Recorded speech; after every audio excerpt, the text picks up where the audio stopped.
একজন এমন যোদ্ধা ছিলেন যাকে দেখে স্বয়ং ভগবান শ্রীকৃষ্ণ ভয় পেতেন, যার সঙ্গে যুদ্ধে নামার সাহস শ্রীকৃষ্ণেরও হয়নি। অবশেষে শ্রীকৃষ্ণ রণক্ষেত্র ছেড়ে পালিয়ে গেলেন।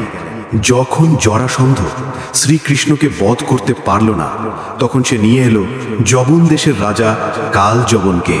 ভগবান শিব কালযবনকে বর দিয়েছিলেন কোনো অস্ত্রশস্ত্র তাকে আঘাত করতে পারবে না, কেউ তাকে শক্তিতে হারাতে পারবে না।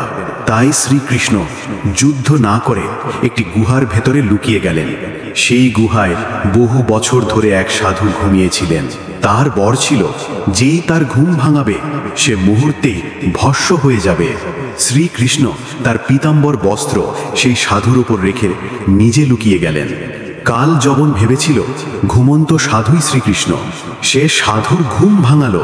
সাধু চোখ খুলতেই তার তেজে কালযবন দগ্ধ হয়ে ভস্ম হয়ে গেল। এভাবেই কালযবনের সমাপ্তি ঘটল। তাহলে কমেন্টে অবশ্যই লিখবেন জয় শ্রীকৃষ্ণ।